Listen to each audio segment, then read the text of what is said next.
Hey everybody, this is the Salem-Keizer Proletariat gaming live stream. I think it's been a few months since we've done this. I think the last time we did this was like October, I think. Um, and things have been a little busy, and that's kind of the reason for the absence. Hang on one second, I gotta pull up my agenda. I made an agenda this time because we have a lot to talk about, and I wanted to make sure that we got to everything. Hang on one second. Here we go. All right. So we're playing right now. We're watching Zelda Tears of the Kingdom. Tears of the Kingdom? Right. Yeah, this one's Tears of the Kingdom. The best video game probably ever created. I think it won that award or something like that. No, it's an incredible video game. This is on the Nintendo Switch. If you've never played this before, I don't know. It's pretty awesome. It's like an open world, kind of questy, adventure-y type game. If you have been around Nintendo, obviously Zelda is one of their earliest titles, but it's an amazing game. So we're gonna watch that, and we're gonna talk about a bunch of stuff, and we're gonna jump right in because we have a lot to talk about. Checking to make sure everything is okay. All right, so the first thing I want to talk about was changes with Salem-Keizer Proletariat. So a few months ago, I essentially had to stop publishing for a little while because life just got busy, and because of that, I took down the paywall for Salem-Keizer Proletariat. So it's all free. I took it down because I felt like I wasn't really living up to the commitment. If you hear any birds in the background, that's our pet birds. They're supposed to be sleeping. They're not cooperating. So I took the paywall down because I felt like I wasn't really living up to what I had promised folks, in terms of publishing schedule and all of that. Salem-Keizer Proletariat was a side project. I attempted to turn it into a main project, and it didn't work. I ran out of time. I ran out of money. And I just couldn't get it to where I needed it to be in order to treat it like a full-time thing. So I had to essentially take some time and regroup and figure out how I could do this on a part-time basis. And so because of that, I dropped the paywall. However, if you're super committed to like wanting to pay me money to do this, no, I'm just kidding. I do have a plan that I'm kind of slowly piecing together where essentially I'll start creating some merch, some Salem-Keizer Proletariat merch, not really branded stuff, more like fun stickers and stuff like that. And if folks want to buy them, that's great. But I'll continue writing, one way or the other. And if I do develop another plan to kind of take this thing full time, I might start a subscription model again. But for now, it's free. And that is what Salem-Keizer Proletariat has been up to. So lately, we've been covering a lot of. Ooh, that guy's getting wrecked. Nice. Those are bokoblins, by the way. The silver ones, really hard. Is there much echo on this? Nothing between like the game sound and what you're hearing. Okay, cool. We're still, I think the last time I streamed, I was explaining that we're still trying to figure out like how all this streaming stuff works. So if you hear me, I'm talking to my production team. We have a built-out production team here. It's a huge operation, obviously. But yeah, so if you hear any side chatter, it's just me making sure that we're doing this thing right. So I wanted to also, before we dig into kind of the meat of what I wanted to talk about today, the title of this one I think would give you a hint. I think I called it the Salem Retorter instead of Salem Reporter, which is obviously incredibly clever. I can pause if you guys all want to chuckle. No. So I just wanted to talk a little bit about what the fuck journalism is and how I practice it, and how I think I'm qualified to practice it. So, and anybody who's been following the Salem-Keizer Proletariat, especially over the past like week, you'll probably understand the context for something like this. But I just wanted to kind of like say a couple things about it before we dig into the meat of this thing. So, one, um, I have a degree in journalism. I have a degree in political science. I have been a journalist and writing professionally for about 20 years. A straight up journalist for probably about five, six, 7 of those years, and then the rest writing professionally. Um, I'm not unaware of what kind of modern journalism is, right? I'm not unaware of how it's normally practiced. I used to practice it like that, right? I used to work at a newspaper that was very, very similar. Hang on one second. We've got some weirdness on this video here.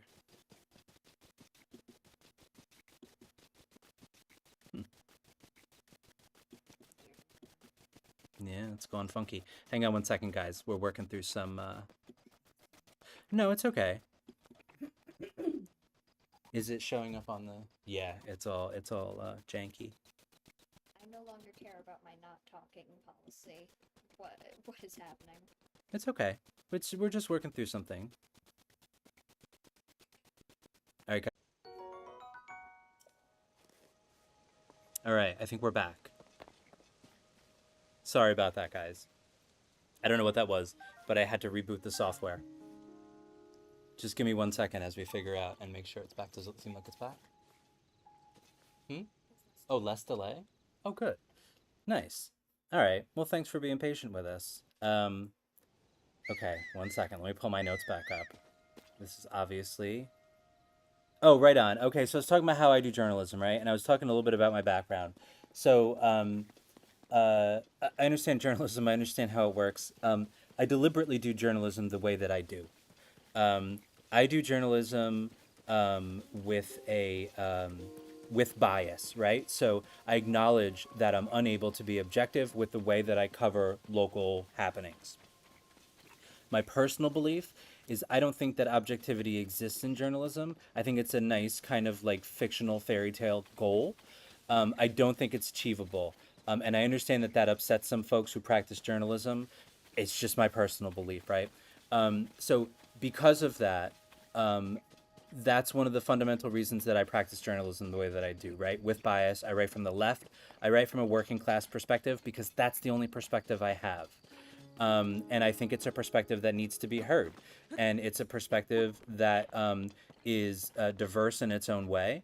There are many ways that I'm not diverse. I'm a regular fucking like middle-aged white dude, right? With all the privileges that go along with it. However, um, I choose to write from the diverse perspective of like the working class perspective. Um, so I because I don't think that objectivity is really like I think bias is always going to come out, right? Like these articles, even in kind of normal news media, articles aren't written by robot. Well, I guess sometimes they are written by robots these days, right? But it's not they're not like personality comes through in stories, and it should, I think.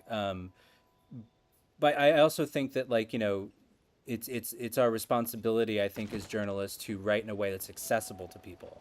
And that's another key thing that kind of drives my journalism is I want to write in a way that's kind of conversational and personable, and in a way that, I can write and be myself, right? So I like to swear. I like to be kind of salty and snarky, and I think it's a different way of getting a point across. Um, I like to, take chances with some of the things that I write and, make some jokes that land and some that don't. The writing that I do is meant to be a little funky, a little warmer, a little different, right? I love the splashes in this game. Sorry, they distract me every time. They're so much better than the last game. The way that everything splashes. Um, these are the caves, by the way. It's not the depths of this game, but it's like you just fall down a well and here you are. And usually there's cool stuff down there. So so yeah, that's where I'm writing from, and I get that it's I don't know, like it's not I don't want to say it's not normal. It's just a different way to talk about information, a different way to deliver information. But I will say that because I announce my bias and own it and all that stuff, there's an about page on my newsletter at salemkeizer.news. The about page kind of goes through a lot of this, but because I write with bias, I also like to kind of plant my stories in data, right? I like to use data to anchor my stories to a reality that will persevere without my bias, right? My bias is used to kind of like tell the story in a way that I think serves my audience.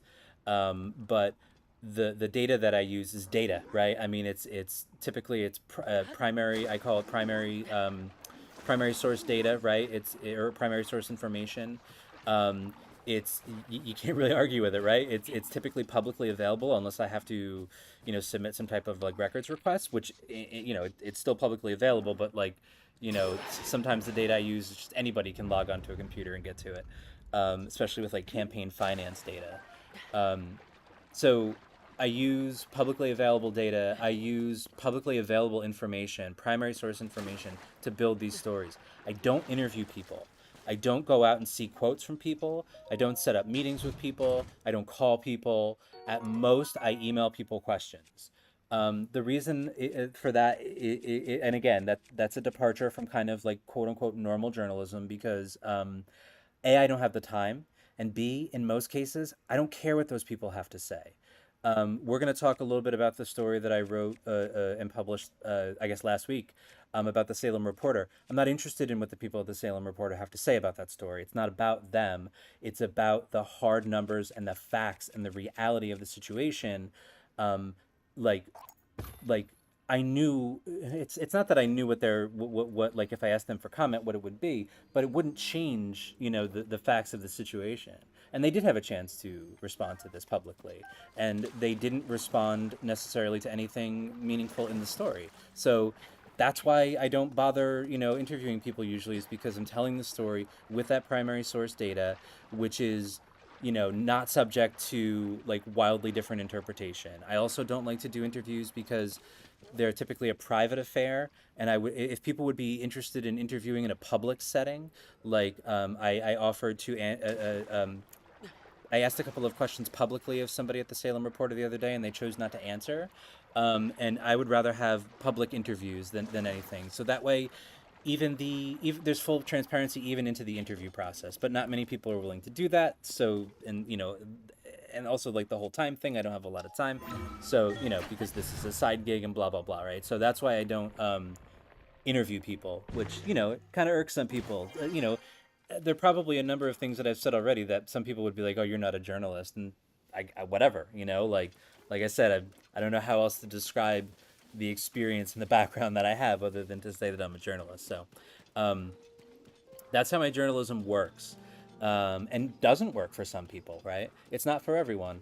Um, so yeah, and the reason that I described that at all or talked about that at all is because of the response I think to the article I published last week about the owner of the owner of the Salem Reporter, an owner, the owner. Um, not not the owner, an owner. We're having fun a little bit, maybe. So I published a story about the owner of the Salem Reporter, a guy named Larry Tokarski. He is a fire hose of cash for far right assholes who run for office in and around Salem and at the state level and in Keizer and kind of, in some cases all around the state. And that was the article, right? There's a bunch of other stuff in the article. I successfully drew comparisons between the money that this guy donates to far right causes and candidates and some of the deficiencies in coverage at the Salem Reporter that community groups have noted. So that's kind of the story in a nutshell. I'd love for you to go read it, www.salemkeizer.news. It's the lead story, I think, on there right now. So I write this thing, and I'll just kind of like briefly explain to you what happened after I hit publish, because it was pretty fucking weird. Well, first I got an email from the managing editor of the Salem Reporter, and it was very nice. And her name is Rachel Alexander. We have corresponded in the past. I've never met her before. I don't really know her. I'm fond of her work. I'm fond of the writing that she does at Salem Reporter and the editing that she does. and just the way that she leads that I guess editorial staff or reporting staff. Um, so she let me know that if there was any questions I had about how the Salem Reporter operates, feel free to ask. And then let me know that I think she said that she's never met Larry Tokarski and that she has never like really corresponded with him outside of some very minor, non-editorial related stuff or nothing that would impact editorial. Which that's great. That not information I asked for, but that's okay. Like and that's her perspective on things, and that she's telling me how things work, and I have no choice. I have no reason not to believe her. Um, and then she suggested there was something in the story that I slightly mischaracterized, and so she let me know that. Not necessarily a factual error, but just something that I actually didn't know, and she was kind of informing me on. So I thanked her for that in my response. It was very brief, and I didn't really acknowledge any of the invite to ask questions about like how that newsroom works. So anyway, and then so I post my stories, on different platforms after I publish them. So they go out to the Substack email subscribers, and and then I'll put it on like Facebook and some other places, Instagram. So a couple people took offense to the story, which is not abnormal for things that I write. Again, there are people who don't like my style. There's usually always a couple people who are like, this is like shitty garbage. You should be embarrassed. You should never write again. Stuff like that. Um, I call I call those people just like fans, I guess. Um, they're just salty fans. But they read the shit, right? So that's great. I always say thanks for reading, and that seems to increase their happiness. So, what was that thing up there? Oh, that's a wizard, a wizrobe. That fancy bastard. You're at the castle, huh? This is what's the name of that castle again? Hyrule Castle. There we go. Well, I mean, that's kind of obvious. Yeah, yeah. We're in Hyrule. What mask are you wearing there? My God. So if you wear the mask of some of the monsters in this game, it will. For most of them, you can walk among them and they will think that you are one of them. But for the Lionel, it only confuses him for a little while. There's this badass monster in this game called the Lionel, and I don't know that I've ever fairly beat one. Um, but anyway, so there was somebody on Facebook that went. Oh, I don't even know how to talk about this. That was a little intense about their defense of the Salem Reporter. I think perceiving it as an attack on individual people, the integrity of the newspaper, every left-leaning cause that's ever been thought about in the history of political, time and space. Um, and that's of course just silly. I get being defensive of things, but it kind of seemed like there was a willful misunderstanding of kind of what was going on and what was being written and what wasn't. The fact of the matter is that that wasn't an attack piece on anybody. It did no damage to any left-leaning cause. That's just fucking absurd. And if anything, it was a piece of information, again, publicly available. I looked at all of this data through a platform called Aurastar, that's maintained by the Oregon State. I don't know what office, but it's just it's run by the state. Um, and yeah, it's all the information is in there, and the owner of the Salem Reporter has donated, and maybe has changed because this is current as of the end of March, so we're a few days into April, but had contributed about a third of all the money that went to a very right-leaning candidate for mayor in Salem. Um, and that just is what it is, man. I'm sorry if that freaks you out or makes you mad or whatever. And there was also like some community, like I said earlier, there was some community feedback again that I just looked at and took the perspective of this group, and applied it to the actual coverage and the actual people that Tokarski has given money to. And I'm not saying that Larry Tokarski sneaks into the Salem Reporter newsroom at night with like an old man boomer typewriter and like types out the fucking news agenda for the day. I'm not saying that. I'm saying there's enough fucking overlap between who he donates money to and how some of these stories get written that people should be concerned and people should ask questions. And asking questions is not a bad thing. And if you're going to shame somebody for asking questions and digging into something, then it kind of fucking seems like you might fucking have something to hide. That's kind of what it seems like to me. So when the Salem Reporter, themselves. So this person wasn't with the Salem Reporter. I honestly don't know who the fuck this person is or what they do That's my question. or when or where or what. I don't even know. With the demands being made. Yeah. Who are you? Yeah. like that was just a kind of a annoying blip, really. A very very like persistent blip. But what was actually more annoying, what was that there was a reporter. I don't think they write for the Salem Reporter, but the Salem Reporter has I think it's fair to call them a sister publication called the Oregon Chronicle. Oregon Chronicle covers, I think, pretty much state government, state politics. And there's a reporter for them. We don't have to do names or anything.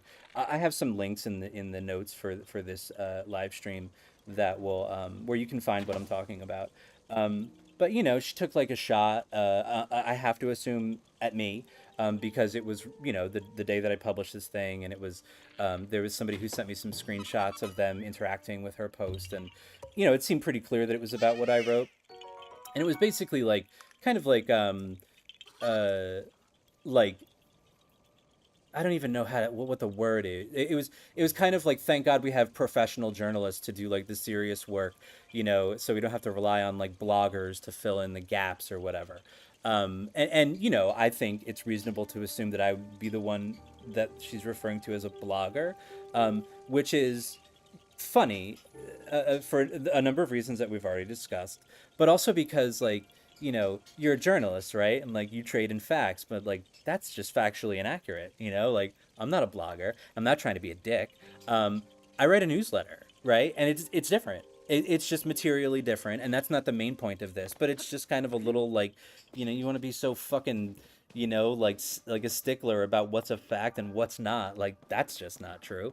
And secondly, this same person was like just sending me the month before in direct messages on Twitter a tip about a story that I had written already that she's read because she subscribes to my newsletter.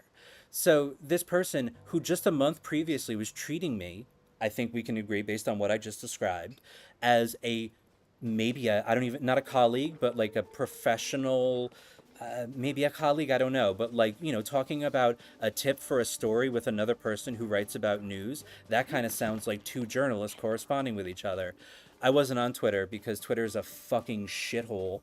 And so I didn't even see this message until recently. But it's just funny that like a month later, or more, I guess, just because of something that I wrote, all of a sudden I'm some like shitty blogger. So fuck all that, I guess, really is my point there. Yeah, I'd also just like to put in there, who doesn't want their media critiqued and investigated? exactly. That's what I'm saying. All professional journalists are trustworthy. Yeah. There's criticism of the New York Times. Or every day. Is the Salem Reporter above such criticism? Right. And I like And I think that independent journalism is more important now than ever, considering who owns most professional journalism. Yeah. Exactly. It's and it wasn't even, it wasn't even like unfounded criticism. It wasn't like, Salem Reporter wrote an opinion piece I didn't like. You know what I mean? It's a valid data-based critique of a significant news outlet in a city that's facing an election that's going to be pretty contentious given the election cycle that we're in, that includes an extremely contentious presidential election built into it, right? So this is like really high fucking stakes. And if there was ever a time to ask this fucking question, I would say that it's now. And I can guarantee you that, and this is one of the reasons that independent journalism is so fucking important. You know who never would have fucking written this story? The Salem Reporter, man. You think they're gonna write a fucking article about how their owner donated a third of the fucking money to, and I keep talking about the Salem mayor's race, a third of the money for the Republican, or the candidate who's backed largely by far right Republicans. But this guy has dumped over $2 million into far right, like right wing candidates for years, for going on a decade. Or more, right? Because the records in Orstar only go back to 2007, so that's pretty much our cutoff date. But like, it's just absurd that the reaction to this is like scorn and like anger. I got people fucking harassing me and disparaging me and defaming me, telling me that I'm lying, like over and over and over again. And you know, other people who just not too long ago were treating me as like, you know, like some type of colleague, and now are like ew, he said something mean about us. Like, fuck you and fuck all that.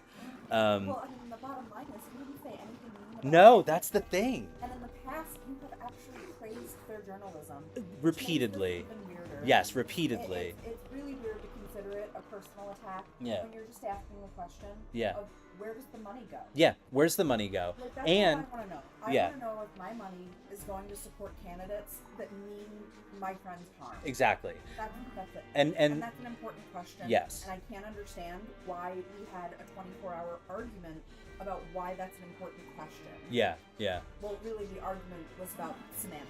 Yeah, with that one person who, again, is like ultimately, in retrospect, it was a gigantic waste of time. It seemed more of an exercise in ego. But like, like, just to close this up, because I don't want to fucking go on and on about this. I mean, I kind of do. I mean, I kind of am, I guess. But like, I guess what I wanted to say is,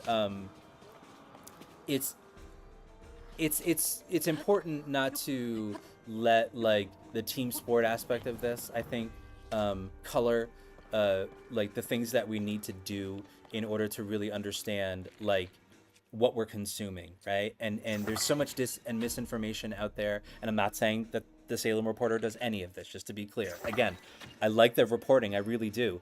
I'm a subscriber. I think I'm still a paid subscriber, despite the fact that the publisher Les Zates banned me from their Facebook page. I think I'm still a paid subscriber. I'd have to check. But like, I like the paper, right? And I'm not saying that they're a bad publication, just to be clear again. But you have to wonder where, like, and this is what I asked Rachel Alexander on Reddit the other day, and she I guess declined to answer my question, or said that she didn't have the answer and I should go ask the publisher and co-owner Les Zates. I should ask him directly. And I said to her on Reddit, I was like, I think I linked to this in the notes too, to this thread on Reddit, or maybe I didn't, I'm not sure. But I said, well, I mean, you know, given the fact that you work with him and presumably have regular access to him, you know, like maybe you could ask him, right? Like, instead of me, you know. So, and what I was asking was, would the Salem Reporter be willing to report on a you know, monthly or quarterly basis how much of the net, like, profit or net revenue, however they measure these things, how much of it goes to Larry Tokarski. Sorry, not Les, Larry Tokarski. And presumably, you know, if it goes to Larry Tokarski, then presumably the people who are spending money with the Salem Reporter are supporting far-right candidates that they might not be interested in supporting, right? Like, that's a fair fucking question, man. There are places in this community that I would refuse to spend money with because I know that they support terrible things, right? And it's fair to ask about our local newspaper if that's going on too. They don't seem willing to answer. That, I think, is kind of fucking weird in itself. And, you know, like, but what do I know? I'm just a fucking blogger, right? So let's just leave that there. I think we're good. So the last thing that I'll do, because we're coming up, oh, actually, no, we started at 7:30. Oh shit! I thought we started at 7. I got another like 10 minutes on that. No, I'm kidding. Uh, no, I did actually have one more thing. It's not necessarily about the Salem Reporter, or anything like that. But it's just about like how this is another example, and we touched on this a little bit, but like why it's so important to have diversity in the news information. The group that I cited in the piece that I wrote about Salem Reporter's owner, Larry, fuck, is it Larry or Les? God damn it, I got it. Larry Tokarski. Fuck, man. They fuck, I forgot where I was going with that. Oh, diversity in the information that we consume. So we need to hear, a more diverse set of voices. The group that I cited in that story, LUS, oh, I'm gonna fuck up their name if I try it. I'll just say LUS. You guys know who I'm talking about. Their criticism of the Salem Reporter was that their coverage of the shooting, the fatal shooting that happened in Salem recently in Bush Park, it failed to include the perspective of the community that was most directly impacted, which was the youth of Salem, right? They were not represented in that story. So that is a deficiency, right? In how our, local information like ecosystem, reports on things, right? Those views, those perspectives are not being heard by a larger audience from presumably an authoritative source. If you consider the Salem Reporter an authoritative source, which, by the way, I do for the most case, for the most part. So yeah, that's that. It's a bummer. It's kind of a bummer, I dig local news. Like I said, I used to work for a paper that was really, honestly, I don't know how the Salem Reporter like runs on a day-to-day basis, but we both used to work for a newspaper that that was a small weekly newspaper, and we were just, like shoestringing it, and just churning out like these really super local stories. And the reason I'm saying it seems similar to the Salem Reporter is because I can see like very similar like coverage and the angles that they take on getting to kind of the heart of the community. So anyway, I wish them good luck, and I hope they're not too butthurt over this whole fucking thing. I wanted to also take a few minutes to not talk about anything related to that anymore, but I wanted to talk about Keizer, the city of Keizer. Guys, the city of Keizer, the city council is fucking insane. And I don't mean the individuals, I just mean how it operates. I just can't believe that that there's a group of adults that meets regularly, and is the music is getting kind of nuts. When you get into the, hang on, before we go into the Keizer stuff real quick, when you go into the castle like this, the views up here are fucking crazy. When you go into the castle, the music tends to swell, and it gets kind of like overwhelming, and it makes you feel like, attacks are gonna happen. Usually you can get really good weapons up here.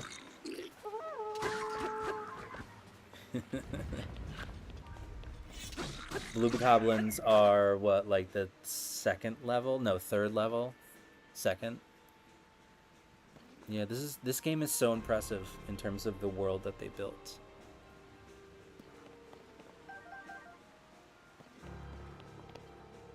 Look at that. Now in this game, this castle is floating up in the air for reasons that I totally forgot. Something happened, it was dramatic, and the castle lifted out of the ground. Oh, the Ganon? There's some guy underground who like lifted it up. I don't really know. Ah, yes. I think it was the Mario Brothers. That's a joke. That's a video game joke. Nobody else is laughing. It's just me. Yeah. Hyrule Castle B1. We got units out here. Just like drifting along in this game is it's so peaceful.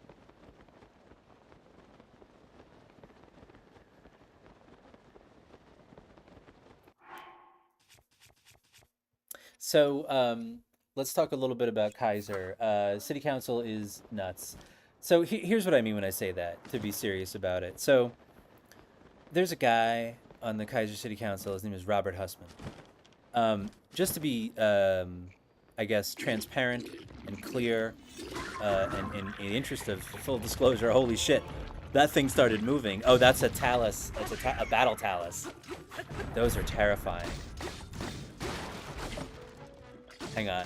We'll get back to Robert in a second. I want to see how this shakes out. Oof.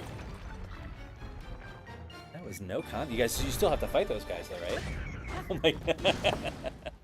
So, Robert Hussman is kind of a badass. And I feel like maybe he gets embarrassed when I say that or write that, because I think I've said that and written that about him. But I think it's true. So I know Robert. I used to work at Willamette University, and Robert was a student there. And we worked on a couple of things together. I think it's fair to say, very briefly, you know, nothing too like intense or deep. But you know, we were familiar with each other. So Robert is, I think it's also fair to say, progressive, holds progressive views, for whatever the fuck that means anymore, right? Considering, you know, whatever.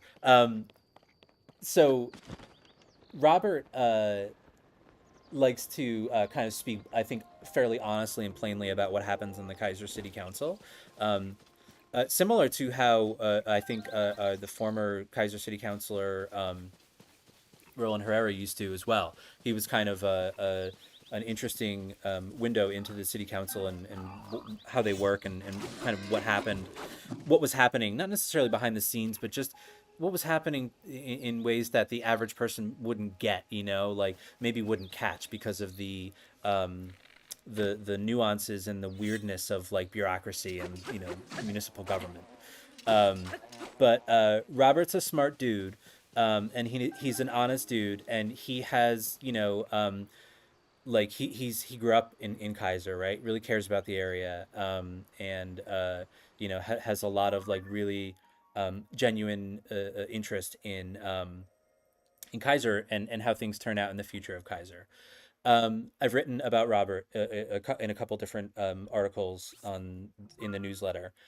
So anyway, Robert's kind of a window into what's going on with the Keizer City Council, and there's a couple things that I wrote about recently. One was Keizer City Councilor Kyle Duran, who is being investigated by the Oregon State Ethics Commission for essentially unethical behavior, potential, I should say, sorry, potential unethical behavior, because they're investigating it, right? There's been no findings yet, no findings. It seems like that might come in August or so, based on the time frame that these investigations usually go. So, in an executive session of the Oregon State Ethics Commission, I think it was in March. You can find this on YouTube.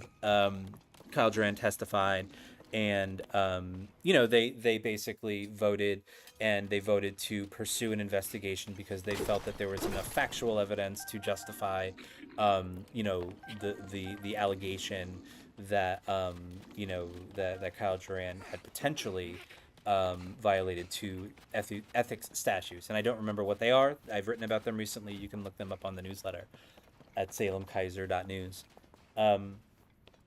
So that's Kyle Duran. He's under investigation again. So he's under investigation because the Keizer City Council, his colleagues, he is a city councilor, his colleagues on the city council, with the exception of Robert Hussman, who not only refused to vote but left the meeting and walked out in protest, as any normal person would have, because it was highly unethical, in my opinion. So they voted to give Kyle Duran and his business a $250,000 contract to replace a trellis attached to Keizer City Hall, I guess, or the community center, or the building that kind of makes that, you know, constitutes that facility or whatever. The story was that they put this thing out to bid. They got no bids on it. And then the Public Works Department, I think, reached out to Duran and said, hey, you know, we don't have any bids on this. We is this something that you guys could handle? Some of those details again, like I'm not looking at the story in front of me, but that's the gist of what happened. And so someone filed an ethics complaint and they're investigating it. So that's one city councilor. Another city councilor recently had an email exchange with the Keizer city manager, Adam Brown. Is that his name? Adam Brown? Yeah, Adam Brown. Yeah, I think that's it. Wherein she wanted to look into the status of a small staff library that exists in City Hall. Looked to be about 100 books spread across two small bookshelves. She felt that some of the books on there were maybe in violation of the religious beliefs or the religious beliefs or the community or something like that. Again, there's a story in the newsletter about this. And so essentially she, was kind of angling at some type of like, let's look at these titles and see if they should even be there, which is kind of the right wing kind of approach and kind of playbook for banning books, right? So that's what else is going on with the Keizer City Council. There's also, we have a mayor who's running for re-election, who was trying to kind of push through this new fee structure, which would essentially defund the government of Keizer, making any new fee subject to a public vote, meaning that the city council would essentially remove themselves from the kind of taxation end of things or the revenue generation end of things and just leave it all up to the people to decide when and how to raise revenue. And essentially, if you ask a community of people if they want to pay higher taxes, they're pretty much always going to say no. It was basically viewed as like a way to put more money in people's pockets and lower the cost of living in Keizer, without kind of telling people that you're also going to lower the quality of living because our parks are going to have fewer resources aimed at them. And pretty much all of our money is going to go towards funding the police department, which our friend Robert Hussman reminds us, Keizer is essentially a police department with a city attached. The Keizer City Police Department already consumes, I think it's 53% of spending in Keizer of public money is given to the police department in a city where crime is not a problem. Statistically speaking. So Mayor Kathy Clark is running for re-election. Apparently she is not far right enough. So somebody else, a former mayor, is running. Is maybe running against her. That's what the rumors are. I forget her name. It's not important. She was rude to me once. That's also not important. She is basically the scuttlebutt is that she would run even further to the right of Mayor Clark, which is kind of bananas considering how. We're talking about Mayor Clark is the one who essentially welcomed with open arms into Keizer a Christo-fascist nightmare carnival of like lunatics and essentially like criminals really, and anti-trans and homophobic and just really like kind of awful people, and welcomed them onto city-owned property that you and I and Keizer pay for. And kind of lauded their presence, if that's the way that you use that word, laud. Sometimes you use words and I'm not sure what they mean. So that's our mayor, and that's the mayor's race. There's also something that I was thinking about writing a story about. I just don't know if it's important enough yet. But there's a city council president, Shani Starr, in Keizer. She kind of like showed up at a meeting the other day, a traffic and pedestrian safety meeting. There's probably a different title to that committee. She kind of showed up at a meeting, one of those committee meetings. It seemed like it was unannounced. The folks on the committee seemed surprised. I watched it. I watched these things because, I don't know, I'm a dork for like local government. Is that a Gleox? Yeah, that's a Gleox, I think. Yeah, that is. Oof. Go fight it. Go fight it. Go fight it. Go fight it. You just wrecked yourself. Yeah, he will. So yeah, and she was, I don't know, it's just kind of, ooh, sorry, she was just kind of weird. She started talking about some traffic problems, and then started telling the people on the committee that they should basically listen to her kind of anecdotal experience with her traffic problems in Kaiser, and not like like don't listen to traffic studies. Don't like, we don't need to run a bunch of traffic studies. Um, we, just listen to what she's saying, because that's really what's happening. It's really kind of a bizarre thing to say to a committee that's been entrusted, especially by the city council like president. It's a really weird thing to say to the committee that's been entrusted with like caring for the safety of Kaiser, both traffic, and pedestrian. You know what I mean? It's like, no, no, no. We don't need to study this shit. Just listen, like, to me as I fucking barrel through town. I don't know if she barrels through town, but like, it's just such a weird thing. Like, if you or I, as like normal average citizens, just fucking like, rolling through life, if we showed up at a committee meeting and we were like, look, I demand that the government change things based on my own, like, that's some fucking Parks and Rec shit right there. That's Pawnee, Indiana. That's like a Leslie Knope type situation where she has those crazy meetings and the townspeople are like, I want to put fucking Twilight in the time capsule or something, right? This is like, listen to my shit about the traffic, we don't need traffic studies. It's just so bizarre. That feels like bizarre behavior to me. I don't know.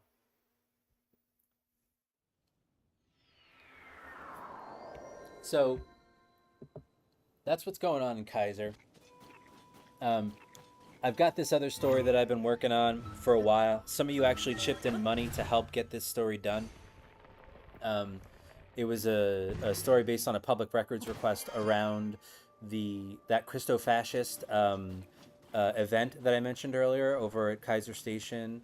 The Walker family hosted on the property of the Volcanoes Stadium in the parking lot.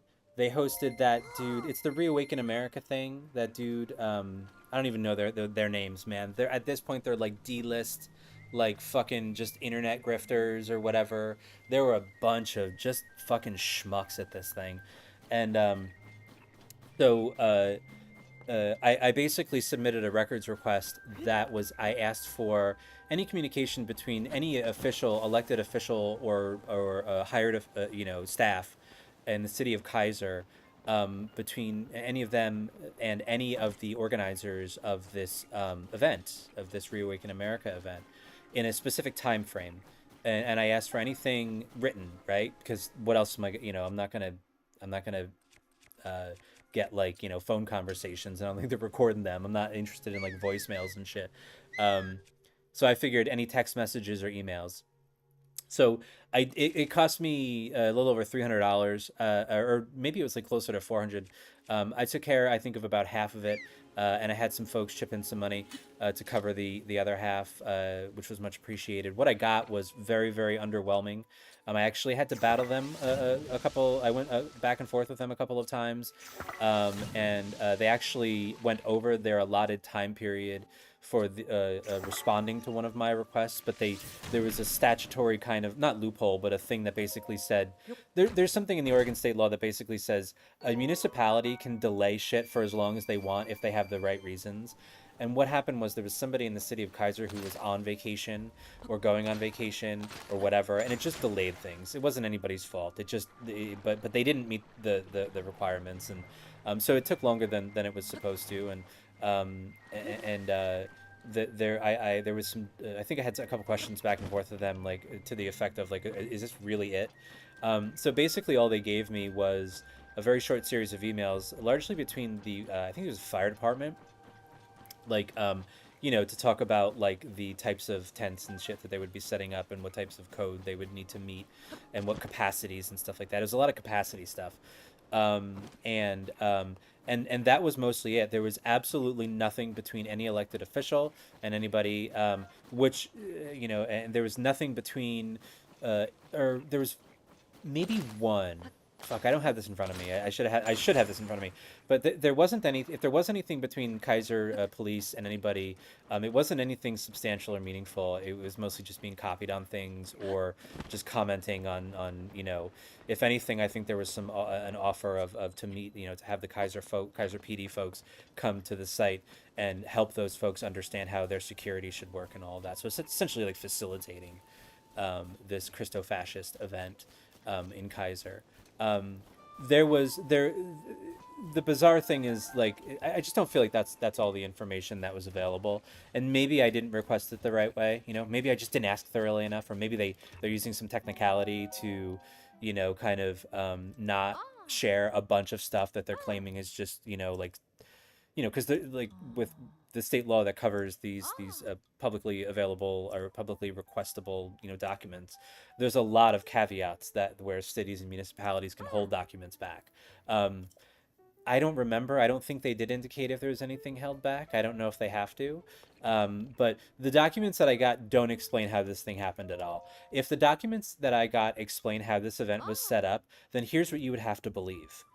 Out of nowhere, literally out of nowhere, somebody from this organization that was helping this Reawaken America plan this, they emailed a very specific person, like the very specific like code whatever person in the Kaiser Fire Department, with I believe it was a response, right? So they were responding to an email, which indicates that there was already emails before that.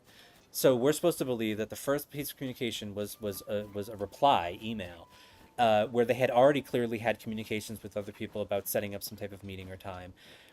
And then they ended with some type of offer for like people to come over and work through some zoning stuff. And that's it. That's all the communication that was had, at least recordable, through email or text. And I'm not calling anybody a liar, but I just don't believe it. I don't believe it. And unfortunately, I failed to file an appeal for this. You can appeal it to the state. There's some hefty fees, I think, associated with like as you kind of like move through the process. I think, and it doesn't matter either way. I just didn't get it done in time. So that's kind of where the story sits. I have to figure out kind of what to do with that. I might submit an entirely new request that is very carefully worded to get around the request that I already submitted. There's also a new city attorney, so I might see if I can maybe get a different opinion, because I think a lot of what was released to me was subject to the opinion of the prior city attorney, who had been city attorney for many, many, many, many, many years, and was no doubt, well acquainted with the local politicians that were around when that event happened. So maybe fresh eyes might provide a different perspective. They were talking about news stuff in the game too. Not like real news. Yeah, I was at the newspaper. Oh, nice. That's all I had. That's all I have to talk about. That was a lot, I feel like. So anyway, nice. Listen to me. If you feel uncertain about spending money with the Salem Reporter, because of the possibility that some of that money might be going to somebody who's going to in turn donate at least a portion of that, you know how it goes, right? To some right-wing cause that you don't agree with, or right-wing candidate that you would never, ever in a million years support. I think that you should reach out to the Salem Reporter and ask them for some type of meaningful, like transparent, like real, actual, like show me, don't just assure me, like show me, right? Which is what I asked for, and what they weren't able to provide, I guess. Maybe they're not able to because it's financial information that they wouldn't want to disclose publicly. I think the owners of a business can choose to disclose probably whatever they want publicly, and I think that if you could share percentages of net profit or whatever the figure happens to be, whatever the pool of money, net revenue, whatever the meaningful number is, if you could, show that as a percentage, like what percentage is going to the guy who's a fire hose of, cash for absolutely fucking crazy people that like target like transgender populations with like really hateful shit. You know, like you know, we should. I feel like people should know that, and I don't think that's unreasonable. And I don't think you should be so fucking mad about it. I still like the paper. I still think you guys should subscribe. I'm still gonna subscribe. If I got an answer back and they said like half of the profit goes to that dude, or 90% of the profit goes to that dude, or 10%, then I'd have to make a decision then. If it was a substantial amount of revenue, I probably in good conscience would not be able to continue supporting them. But who knows, right? Like without that information, and it's whatever. So continue supporting them because in the meantime, I think they do good work, and they are an important source of information and news, and they do cover and provide a perspective I think that can be valuable. Yeah, that's it. All right, y'all. We'll wrap it up. Thank you very much if you're listening, and if you're listening or watching this later on, thank you. Read the fucking newsletter. It's free at this point, so subscribe. Tell other people to subscribe. Find us on Instagram, Facebook. Fuck Twitter. I mean, I'm there, but fuck that place. Where else? X is a dumb name, by the way. It should still be called Twitter. Yeah. X is stupid as hell. It is, yeah. Honestly, I don't know why I'm censoring myself. X is stupid as fuck. Yeah, there you go. So I probably can't top that. All right, folks, we'll do this again soon. I don't know about a normal schedule. We'll see how it goes. Life is busy, so we'll see how. Maybe I'll write something else, and if we get another marathon of it's not it's not the owner, it's an owner. It's not an owner, it's the owner. You're saying the owner, it's an owner. Imagine that for 24 fucking hours. Maybe if we get that again, we'll do a live stream. But I am really sorry if you're feeling attacked. Next live stream is going to be Cult of the Lamb, too. Yeah, we're playing Cult of the Lamb next time. By the way, If I hopefully am playing. Yeah, we'll